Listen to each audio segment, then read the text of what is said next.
Ooh. This is episode 5 of Husker Nation, and today we are talking about Nebraska's victory over the Illinois Illini. Yes. It wasn't a pretty victory, but in the fourth quarter, Nebraska scored 21 points in the fourth quarter to take the lead, and eventually walk out of Memorial Stadium on Saturday with a 31-16 victory, and give them their 5th victory of the season, 5-0. When's the last time they were 5-0? Oh, 2011? 2011, wasn't it? 2010, 2011. It's been a while. Yeah. How about that? Yeah, it's been too long. You know, when's the last time Nebraska had a winning record at this time of the year? They're bowl eligible after one more win. One more win, yes they are. You know, so that's the good thing about it. Yeah. We didn't even know they were going to go to a bowl game last year until the very end. And they tied more wins this year than they did all last year in the regular season. Impressive. So for people out there who think this team hasn't improved, well, I don't know what you're looking at, but the record says something different. They're winning the games they should be winning, and the games that were even the Oregon game, right? Where it was questionable. They're closing right. that. Yeah, and that's the thing about it. This team has found a way that, you know, if you look at this year and last year they couldn't finish in the fourth quarter. Yeah. And every game, you go back and look, every game of one last year that they lost, they had the lead going into the fourth quarter. Well, but this year, they're finishing the games, and they're actually a stronger team in the fourth quarter. I think I heard a stat to where the scoring margin, the scoring average, it's 70-6. That they've almost given up 6 points in the fourth quarter, and they scored 70. That's crazy. So they're doing something in the fourth quarter. They're making an adjustment, so they're just buckling down and then saying, "Let's go get it." I wonder how that matches up in the nation right now. I think Arizona State is the only team that has a higher percentage that way. 70-6. Yes, 70-6. Yes, that's impressive. Yeah, and it shows you that this team is in shape.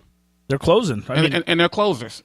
Yeah, the staff is doing the things they know they can do. Well, the one thing I was complaining about for the last season, all season, and in the beginning I didn't really complain, but still the fact they start so slow. And today and this year or this week they didn't come out fast, but they had a great drive at first drive. First drive. The last couple of games they had great drives, and then with Northwestern they fumbled the ball in the end zone. Yeah, but then this year they go down and score. The problem is that they get too complacent, or who knows if all the plays are still scripted and they're still trying to figure out what's happening. But I'd rather for that see them finish strong than to start strong and finish slow. Totally. Because last year they did that a lot, finish strong and started and finish slow. So I'm happy with it. By the way, that is two-time national champ and Hall of Famer Tommy Frazier. I am Dan Powers, and this is the Husker Nation podcast. I guess we don't have to call it a pod. It is kind of a podcast, but it's everywhere. It's a show. Everywhere. It's everywhere. Let's call it a show now. It's a show. I mean, the definition of a podcast is that you could subscribe and how it works through iTunes and stuff, but now it's everywhere. It's Facebook and YouTube, so it's a little more than a podcast, so I shouldn't just call it that. Right. So anyway, this week, a couple of things we were talking about right before we started this. One, we were talking about some of the other scores, and I said, or Pat and JT.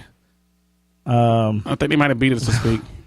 They beat us this week because of one game. It was me, wasn't it? It was you. It was me, huh?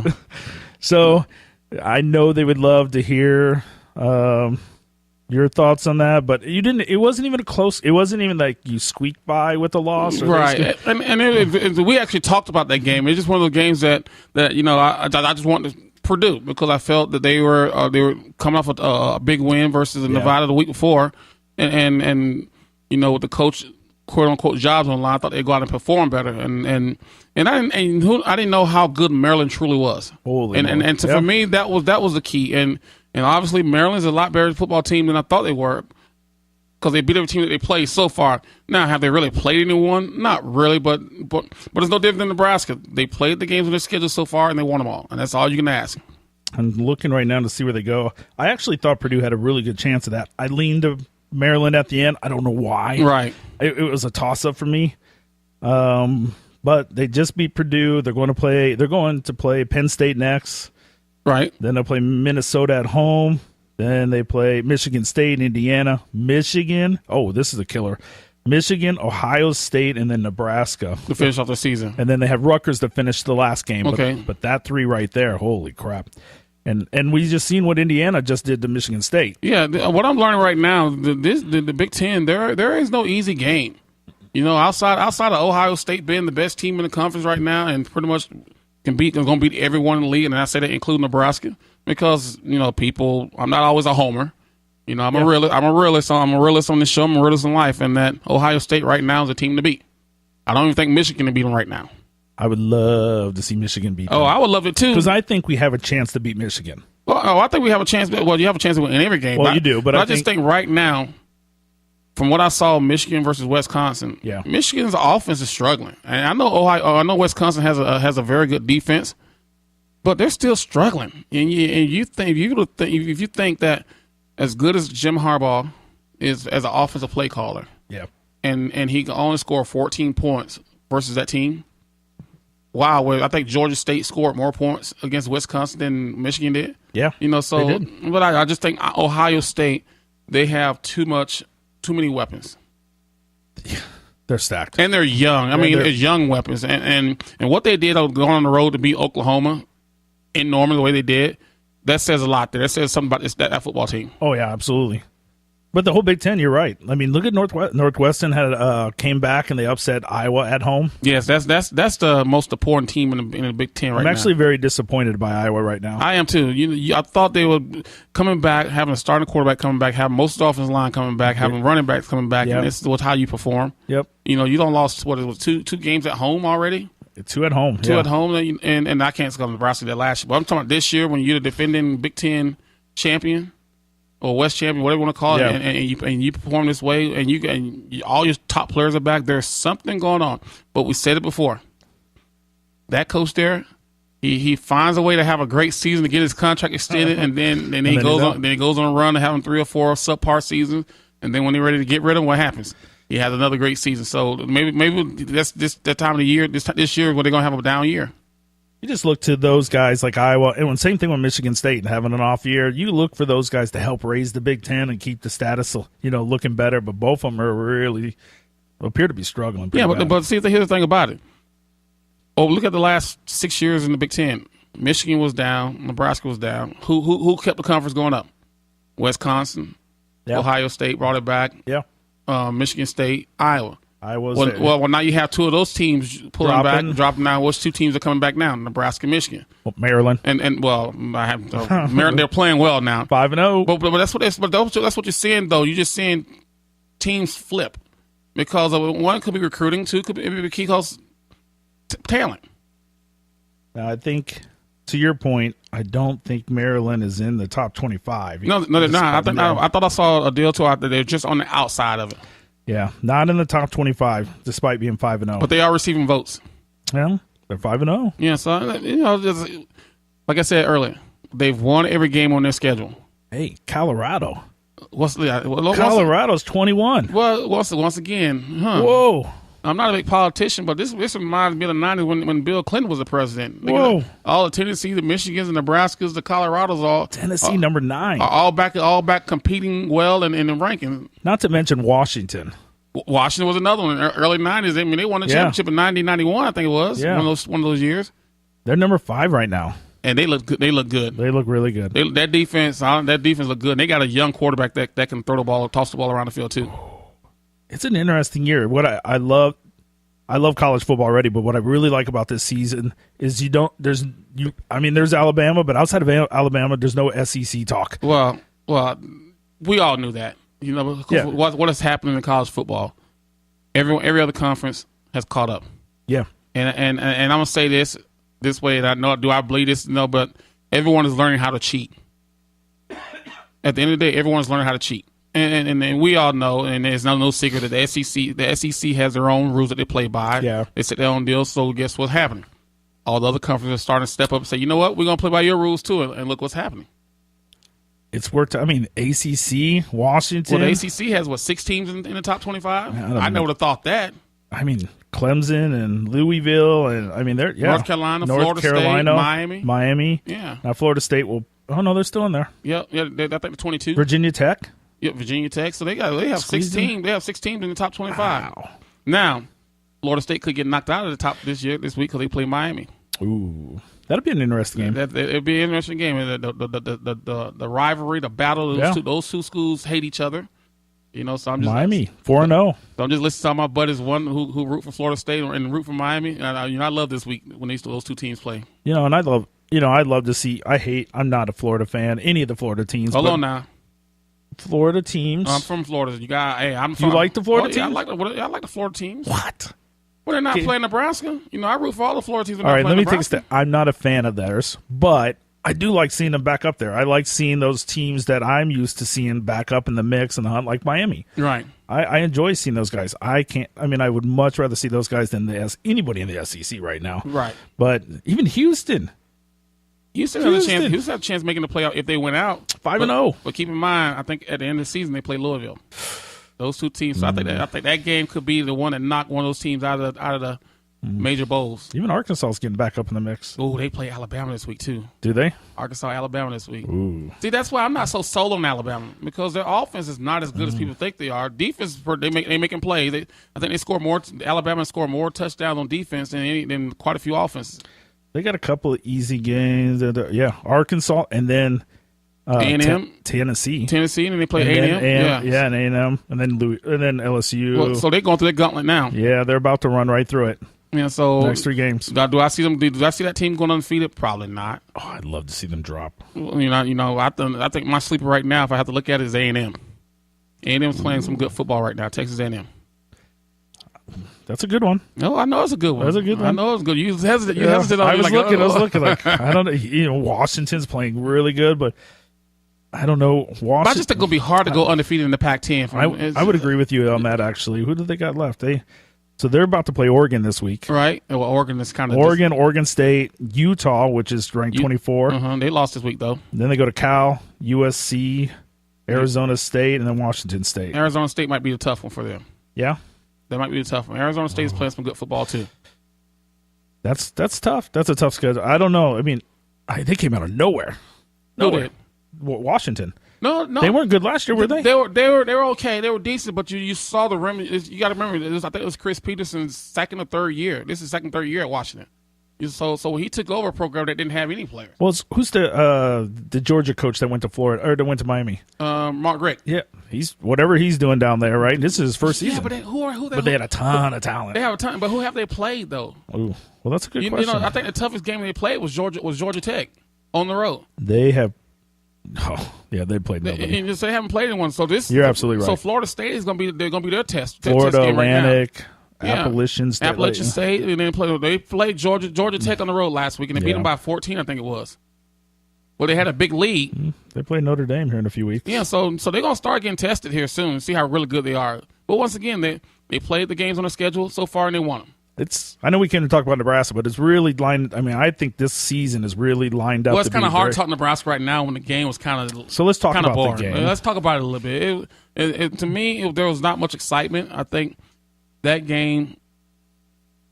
I felt it once they scored the first touchdown, and you just saw the momentum, you saw the energy in the stadium. You heard I didn't go down because my son had a baseball game, but just the energy when you listen to it on TV, it was kind of like, are we here watching a football game? Or was it just a scrimmage or something?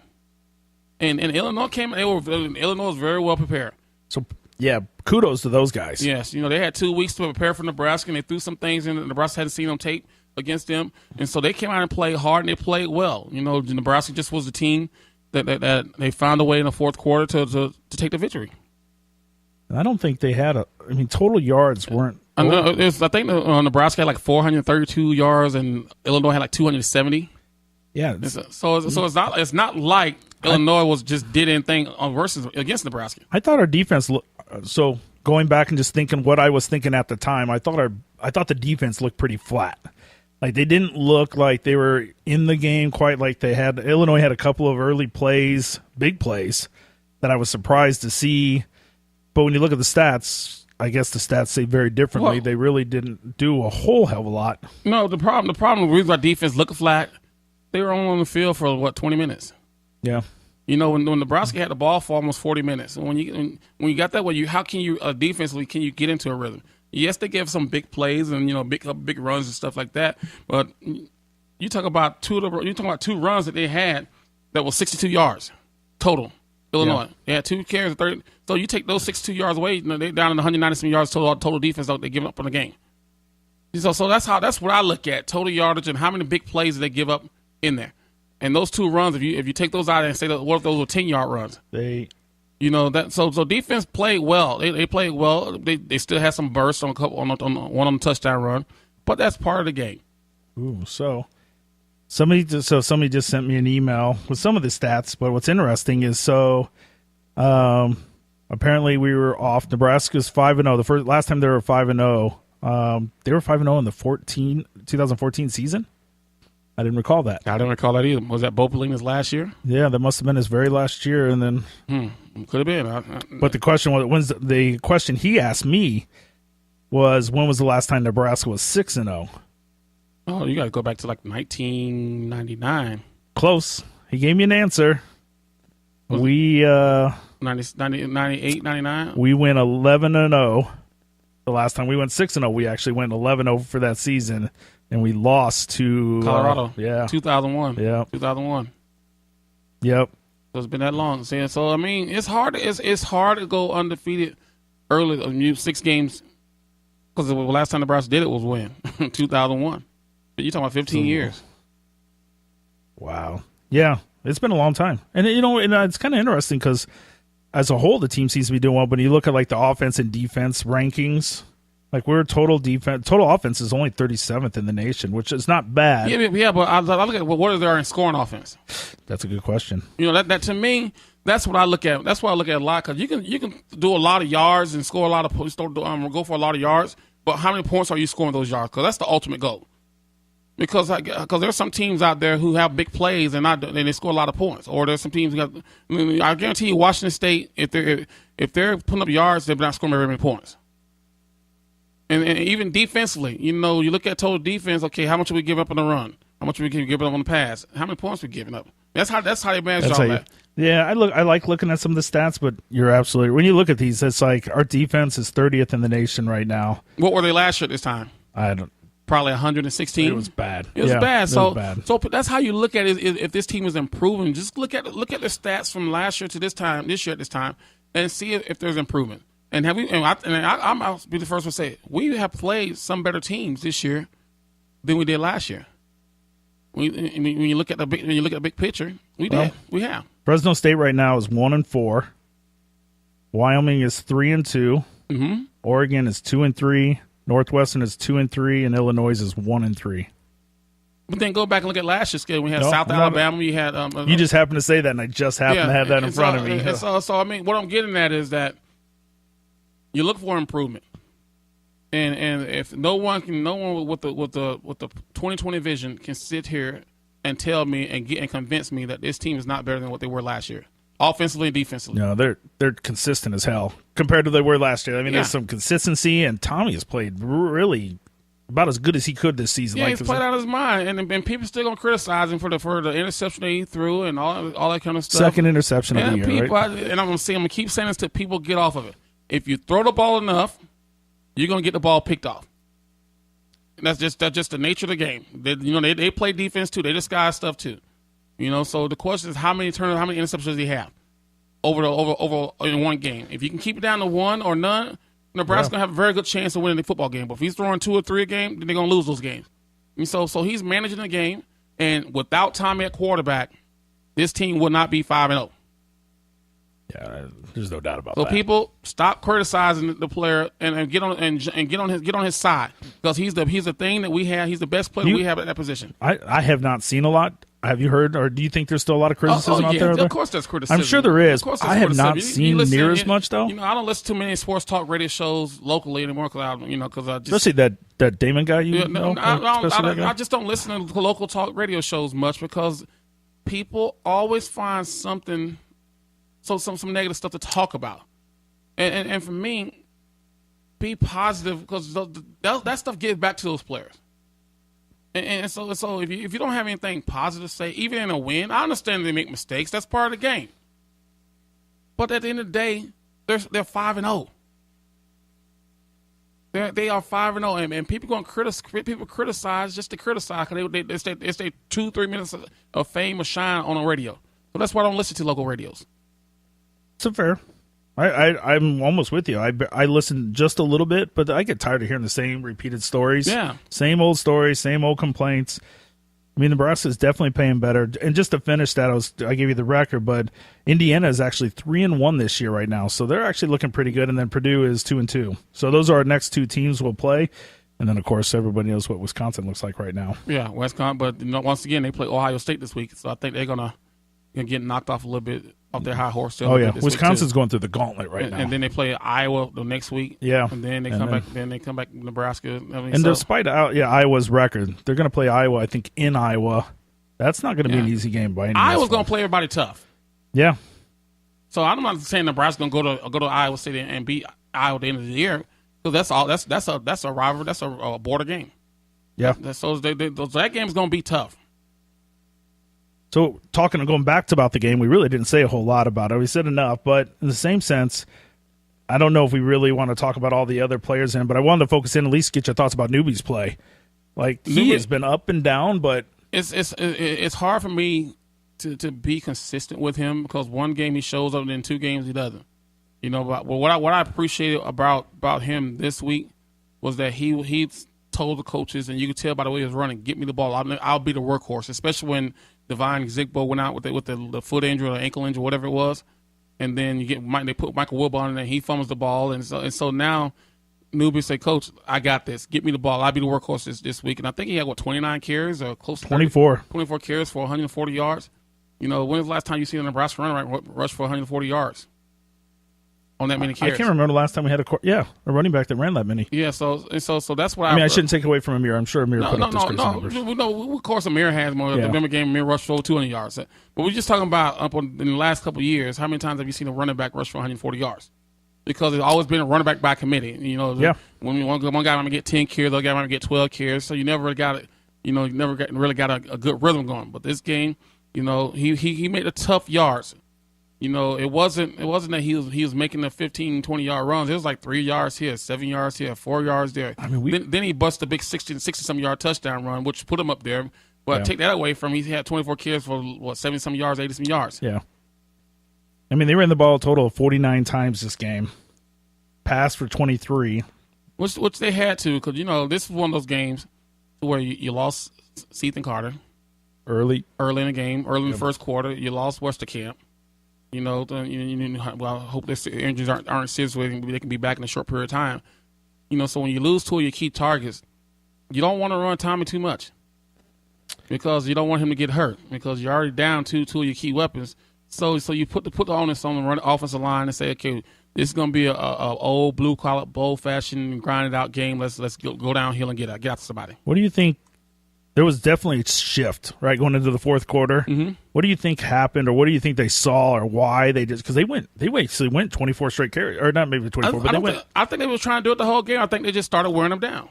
And they just started being more effective. Started wearing down and started being more effective. And now, were they perfect on all the blocks? No, but I think that they Terrell Newby made some guys miss on a couple of those carries. But when you're getting 3 or 4 yards of carry, and you have 4 downs to get you got 4 downs to get 10 yards, you do the math. 3 carries and you get 12 yards, that's usually the first down. And so they found something there. And, you know, they did a little quick screen pass and stuff like that. But they figured that why be fancy this game? The ultimate goal is to win it. We can line up, pound the ball, and they rush for over 200 yards against this team. So I don't think we were shocked by that. I think last week we said that was probably what they were going to do. What I still impressed with is Tommy's still 220 yards on the day, and I don't know if he passed the ball at all in the fourth quarter. Yeah, well, he threw a touchdown. He threw a touchdown to Trey Foster. Oh, yep, you're right. He threw a touchdown. Right. I think he threw a pass to Personnel. I think he threw one pass. Personnel had a couple. He had one catch. He had one catch for 10 yards, I think it was. And I think he also had one carry. Run, I think. But his big plays came in the punt return. And Stanley Morgan Jr. still out there making plays. You know, so I think when the fourth quarter came around and Nebraska got down and said, you know what, let's just pound the ball at them, see if they can hold up, and they couldn't. Well, it's a good week for a bye.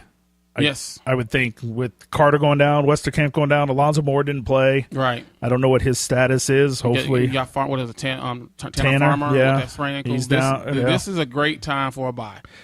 And then because if you remember last year, they had to bye the second week of the season. It was, And they had to play 11 straight games. Or no, they had to play 11 straight games in a bye. Well, this is you're right. Yeah. So this is a great time for about almost halfway through the season. And if one of those guys or a couple of those guys have to sit out, it's Indiana we're playing. Even though Indiana's 3-1 and looking pretty good, that would be the game I would guess. That and Purdue. Yeah. Oh, yeah, you're right. And then it's Purdue. So there's a chance to build depth, get people healthy before we go to Wisconsin. Right. Well, we start our gauntlet with Wisconsin, Ohio State. And that's really is the gauntlet for us, right? I mean, that's going to be the game to define the season for us, I think. Right. If they can win one of those two games right there, then Nebraska will be playing the Big Ten championship. Yep. If they lose them both, it's going to be tough. Yeah. It's going to be tough. But outside of that, there's still the fact that they've already conquered last year's season record, man, it's a good time to be a Husker. And another thing about this game on Saturday, this past Saturday, that I liked, that the way the offensive line performed, people don't realize how good Illinois' defensive line was. Yeah. You have 3 guys on the defensive line that's going to be making quite a bit of money on Sundays. And those guys you had one guy make 16 tackles, you had one guy make 10 tackles. But those guys, for Nebraska, run the ball versus potential NFL first day draft picks, second day, that's pretty good. Especially with how many walk-ons they have on the field, 2 walk-ons, and on the last drive they had 3 walk-ons, one earned a scholarship, but 3 walk-ons on the last drive when they scored. Oh, he earned it? Yeah. Oh. Yeah, so I mean, that's awesome. So I mean, obviously the offensive line, they have depth. And just getting those guys out there to play and establish confidence. Because I also was impressed. They didn't have one holding penalty. Nebraska did. And they didn't give them a sack. So they're doing something right. So this week, bye? Yeah. Well, wait, before I even go that, anything else? I mean, I don't know what else there is to say about it. There's not much else to say about it. It was a hard-fought victory. It took Nebraska to the fourth quarter, and they found a way to do what? They come out with a victory. They buckled down. They buttoned their shin straps up. They put the cleats on and say, "Let's go." They completed the game. And they completed the game, and that's what you want to see. Although the only thing I it's not really criticized. The only other thing I guess I would mention is the goal in the red zone, the fumbling all of a sudden the last couple of weeks. That's on the player. Zebo dropped it. Yeah, that's on the player. As a coach, you can teach them drills and stuff like that, but it's up for that player to protect the football. Now, last week he had another one right on the one, so that's 2 weeks in a row. That's not. Yeah, so you got to protect the football. I don't care who you are, and even Frank Solich used to tell those guys that if you drop the football, you fall on the football, you're not going to go in the game. I don't care if you get a yard on the play, keep the football. It was interesting because Wilbon only had 1 carry this week, and 1 fumble. Did he have a fumble? Yeah, he had a fumble. Well, that makes sense why he didn't play. And you didn't see Trey Bryant at all on the field. No, because he had a fumbling the ball when he's scared of it in the backfield. So it's interesting how they're working the running backs. And you said this before; they're almost interchangeable at this point, and it it is by committee right now. It'll be interesting to see as this goes on if they start to focus a little bit on one, but.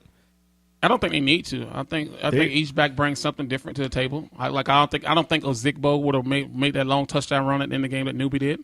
It's interesting though, right? It almost seems like they're playing each game to whatever player is a hot hand. Yeah, yeah, and I don't mind that because you got to know that it's no different with Calvin Jones and Derek Brown in my freshman year when they had the Weebacks. Yeah, the Weebacks. Weebacks. Derek started the game, but there are games where Calvin had just as many carries as this Derek. And they both rushed for 1,000 yards. So, I mean, ridiculous. So you go with the hot hand in a game. If a guy's feeling it, you go with him. No. They've done it. Yes. I blow the whistle. I don't know. I just wanted to blow the whistle. Yeah, you like your little toy. You like your little gadgets over blow there. It. Well, this week we go into the bye. We already said it's a good week for the byes. Huskers can heal up a little bit and progress. What's the bye usually look like, you think? Well, at least when you were in practice there, what did the bye look like for you guys? Oh, it's of course they gave you a day or 2 off. You didn't practice as long. You didn't practice in full pads as much. But you went out there and you still tried to get some work done. You start implementing the next week's game plan, game plan. So I'm pretty sure that they'll start slowly implementing the Indiana game plan because you got 2 weeks to work on it. Or sometimes you might work on. Early in the week they might work on. Say they're looking down the road to a Wisconsin. Yeah. Because now you have that time to do that. So you might start working on Wisconsin a little bit, but then towards the end of the week, that's when you start focusing on Indiana, getting back into their game plan, because of course you're gonna have another tape on them since they played this week. So you get that tape coming in, and you see how much they've changed. But this week probably gonna be more so for just maintaining what they have, not practicing as long. Of course, there'll be some coaches out on the road recruiting because it is a bye week. So they got and go out and recruit. So you might not have a full complement of coaches out there in practices. Yeah, Indiana is going to Ohio State. Is that what you said earlier? I didn't say Ohio State. I thought Indiana. I thought Wisconsin was playing Ohio State this week. Wisconsin, nope. But is Indiana playing Ohio State? Indiana plays Ohio State. Okay. But I know Wisconsin plays Ohio State here soon. Wisconsin. And it might be next week. Not this week, but next week. Wisconsin might play Michigan State. They already played. They beat Michigan State. They beat Michigan. I think it's Ohio State. I think they might have a bye this week. Ohio State. I'm looking.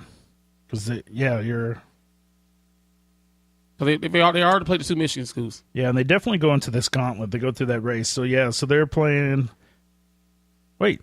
No, they're playing Ohio State. You're right. Why did that come up that way? It showed me Indiana playing Ohio State, but that's clearly not right. Because they play Iowa next week. Yeah, they play Ohio State, Iowa, then us. Right. And then who knows about? They go to Northwestern. God only knows what that game. You never know. Who thought Northwestern would beat Iowa this week? But they scored 38 points, I think it was. Yeah. They barely squeaked it out, but at home. Yeah, but here's the thing about it. In the Big Ten, what you're starting to see is that no game is a gimme anymore. That the teams you think are going to win, not going to win it. The teams that are not going to win usually win it. And that's what you're seeing. You saw that with Wisconsin and Michigan State. No one thought Michigan State was going to lose that game, correct? You saw that with I didn't think Maryland was going to beat Purdue the way they did, but they did. And I never would have bet. I think we bet at Iowa and Northwestern. I think I bet at Iowa. I think we all bet at Iowa and we lost that one. Yeah, I think we all went that way. Yeah, so I mean, blew it. So it's hard when you got teams so close, evenly matched. You don't know who's going to win them now. So I don't know who they play. They play. It says Indiana plays Ohio State at Ohio State, but I also see Wisconsin. So it doesn't matter. They're going to have a game this week, as you said. It'll be on tape. Yes. So Nebraska will have another chance to look at tape. No. See, what I'm looking at on ESPN, Wisconsin plays Ohio State the 22nd. No, excuse me, the 15th. So that's next week. Is that this coming week? No, that's in 2 weeks. They play them in 2 weeks. So Wisconsin must have the bye. Yeah, so Wisconsin has the bye. Yeah, and then that makes sense. Yes, okay. And then they play Nebraska on the 29th. So we're all over this shit. Yeah, that's the good thing of iPads and stuff like that. We'll figure it out on the fly. Well, they need the bye. We need the bye. We'll see them in a couple of weeks. Yes, it's going to be fun. I'm excited about to see how the rest of the season plays out. I almost went to that game. I went to buy tickets for Indiana, and I stopped because the wife said, let's check for hotels first. Thank God. $450 a night. Yeah. Why would you want to do that? I'm like, no, we're going to Cancun instead. Sorry, Huskers. I would go, but that's just ridiculous. So you guys going to Cancun next weekend? Well, no, but... Oh, sometime. We're going to go to Vegas in a couple of weeks. Well, was it wedding out there? Just fun? No, just a trip. Okay. Just getting it out. We usually go somewhere in the fall, and it hasn't really played out the way we wanted to. We usually go with friends, so we decided last minute, let's just go to Vegas and hang out. I don't gamble, but there's plenty of other things. Days? 3 days? We'll go for 3 days. 3 days, okay. Yeah. It should be fun. You'll be ready to come back. All the drinking you do, you'll be ready to come back. I'll be back. I'll be ready to be back. Oh, yes. All right, so. Any questions? Any questions from Twitter world or Facebook world? Or I don't want to even ask you this question. There's one question. It's controversial. Do you even want to talk about that? You know where I'm going, I think. We might as well. I mean. The one question. There was a lot of questions that I think got answered already, but the one question we haven't touched on that somebody asked that I will find his name, but he asked specifically what you thought about this whole Michael Rose thing. What I think about it, I look at it from both sides. Where, me being an African American, black American, me growing up in a neighborhood that wasn't all the fanciest. We had high crime, and I've seen some things. I've seen some things of myself being pulled over in Omaha a couple 2 or 3 years ago because my windows were tinted. They said my windows were tinted too dark. I see it. But I also see it to where kneeling or not kneeling, that's not the issue to me. For the flag, that's not the issue to me. It's a protest. And every time someone protests to something, you're going to have half of the people who don't like it. You're going to have half of the other people who's for it. So me personally, I don't have a problem with it. And I don't think it's as disrespectful to the flag as I see people throwing the fist up in the air, or people on their cell phones, or people not taking their hats off. Which I think that is a people great and people not standing up. Yeah. So if you're gonna think someone kneeling to the flag is disrespectful, then what about the people who don't take their hats off? What about the people who don't stand up? What about those people who are filming it on their phone instead of paying attention to it? You know, so you can't. So that's just my personal opinion. So you can't look at it from a narrow minded. You got to understand what the whole process, what is all happening, and what bothers me more is we have government official, public figures that are in elected position who come out and say the things that they say. Yeah. You know, to me, that's more disrespectful to what our country is built off on. It's okay to disagree with people. No, not like some disagree. Yep. But doesn't make them wrong because they don't agree with you.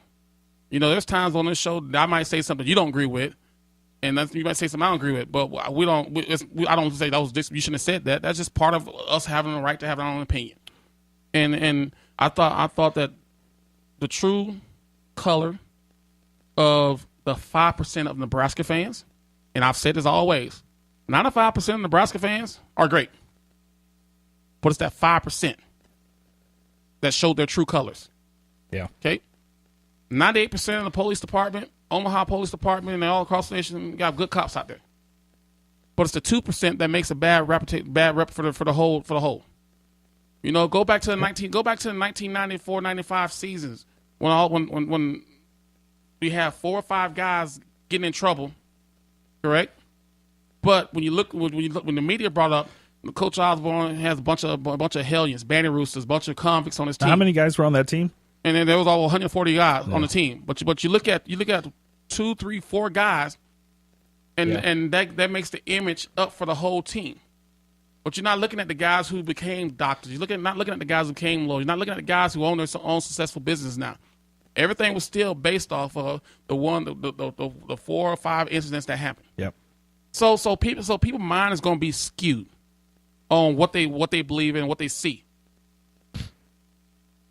Going back to Mike Rose-Ivey and Colin Kaepernick, people forget the time that what was his name? Chris Jackson, he called Muhammad Aroof, a basketball player at LSU. Yep. When he became a fully devout Muslim, people didn't realize he turned his back to the flags on the national anthem in the basketball game. So this is not the first time something has happened like this towards the flag. So what I'm trying to get at, I know I'm in this rant. I see it from both sides of the thing, both sides of the street, but I support what he's doing because it takes a strong person to do something like that and be so conscious of himself and know what he believes in to do it. You have pro athletes saying, I know Shaquille O'Neal said he doesn't agree with it, that he won't do it. You have LeBron James saying, I'm going to stand up for the flag because that's their beliefs. Yeah. You know, it's a right to have their beliefs. There might be some of their brothers saying, I can't believe you're doing that. And you might have some saying, man, thank you for – that's just part of America. That gives us a right to do that. And for them to say disrespect the military and all this kind of stuff, people, last time I checked, you keep saying military, armed forces. They're not protesting them. They're protesting the 2% of the bad cops that are out there. And are there bad criminals out there? Yes, there is. Are there more bad criminals than there are bad cops? Probably so. I'm pretty sure there is. But in my opinion, in order for this Black Lives Matter movement to really hit home, we got to stop killing ourselves first. Because how can we say Black Lives Matter when a bad cop kills a black person, when they don't matter when a black guy kills another black guy? So if we truly want to make this movement move forward, It got to start in the neighborhoods. And that's my beliefs. And I know I'm taking some hits because I said that. But you know what? We're in America, and I have a right to say that, whether you agree with it or don't agree with it. But we need to look at ourselves first before we start looking at other people. And that's just society in itself. Don't what's the saying? Don't throw a stone in a glass house. Yep. When you live in a glass house yourself. I think that's why. And there are some legitimate reasons to protest. But the ones that are protesting, are you doing everything in your power to make sure you support the movement? Rioting in Charlotte because of something happening. Now, come on, that's the last thing that Dr. Martin Luther King Jr. Farrakhan. That's the well, I ain't gonna say Farrakhan to say by any means necessary. Yeah. But Dr. Martin Luther King, his mission was it's okay to protest, but we're not gonna protest with violence. We're gonna protest by march. We're gonna protest with unity, togetherness. That's what we need to do. I think Charlotte hurt the movement with the rioting that went on. Yeah, they hurt the movement. I think you're right. But once again, we gotta. I understand why the movement's happening, and I support everyone who's protesting because I know I've lived it, I've seen it personally.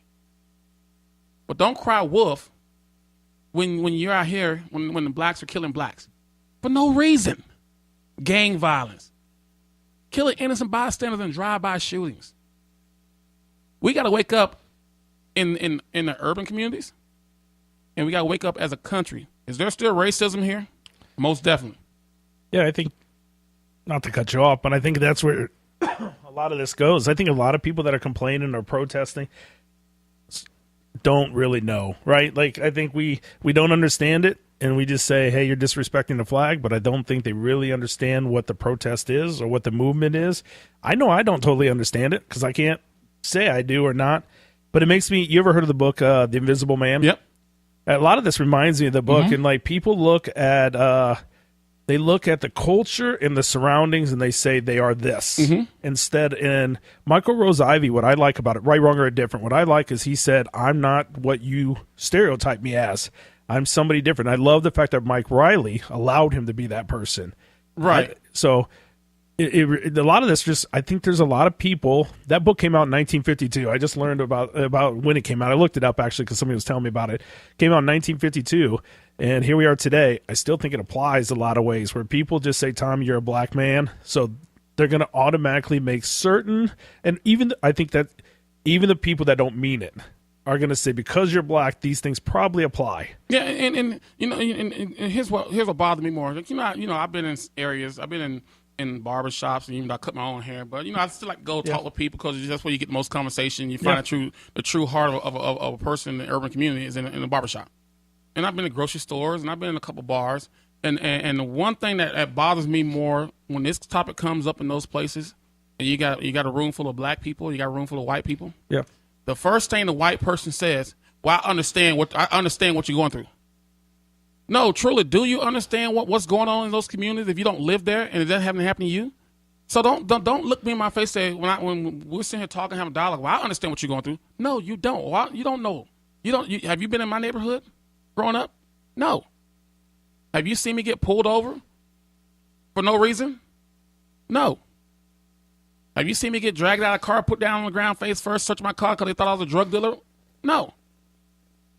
So don't say you understand until you actually have been in that situation. Now, is there a racism where there's blacks versus white people? Of course. This is not a one-sided thing. Yeah. It's not. But what you're seeing now is the outrage of the unarmed black man being killed by a police. Yeah. Yep. And I'm gonna end with this.